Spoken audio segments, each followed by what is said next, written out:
dude from Chicago, Trench's News, said he was right there when it all went down. He told Cam Capone News about how disturbing it was, even saying that smoke was coming out of her neck as it happened. That's a scene nobody should ever have to witness. It's straight up haunting. And did you hear the gunshots and everything going on? Oh yeah, they sound like something special. They was boom, boom, like it had like a Star Wars before it said pow. Like it was crazy, bro. It was crazy, bro. It was crazy as hell, man, that day. And then the police tried to lock up Duck. They told Duck he responsible for it. They just left K.I. on the ground.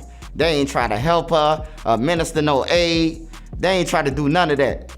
Me and Joe Jackson, me and Manny, FBG, Young and them daddy, we about to go to jail because we like, nah, let him go. So I went over there by K.I.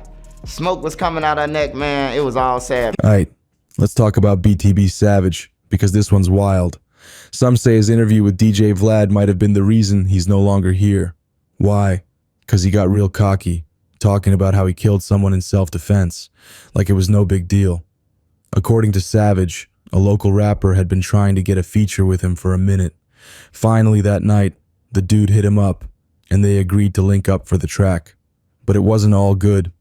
The rapper pulls up with a whole crew in tow, and they head up to Savage's apartment.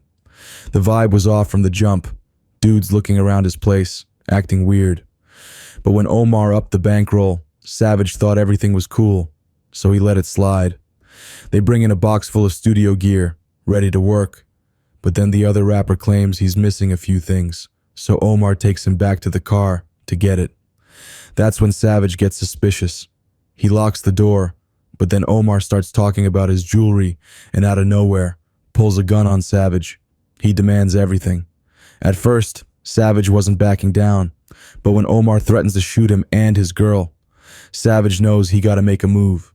As Omar reaches for his chain, Savage saw the chance, wrapped him up, and they both hit the ground.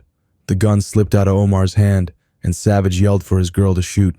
She comes in and pops Omar twice, but it didn't slow him down. Omar grabbed another gun and started shooting at Savage's girl, but thank God, all the shots missed.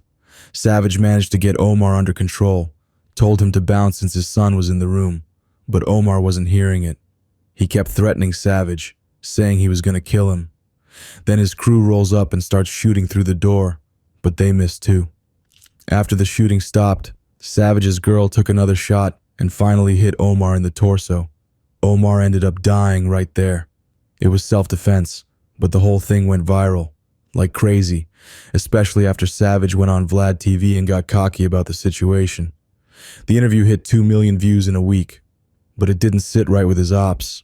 They weren't having it. And that cocky attitude, that's what some say got him killed in the end. Concerned that his people are gonna try to come back. Yeah, they for sure might do what they do, but I'm gonna get active, that's all it is. And it is what it is. On March 30th, Savage straight up posted pics on Twitter showing him standing in a pool of dried blood where Omar lost his life. Dude was trolling hard, and the pics blew up instantly. No one had ever seen anything like that on the net. But just 2 hours after dropping those pics, Savage was cruising in his Mercedes when 2 gunmen pulled up, boxed him in, and let off shots. By the time help arrived, it was already a wrap. Some folks said the interview led to his tragic end, while others pointed to that disrespectful picture, even though it was self-defense. But Savage ain't the only one who got reckless in an interview.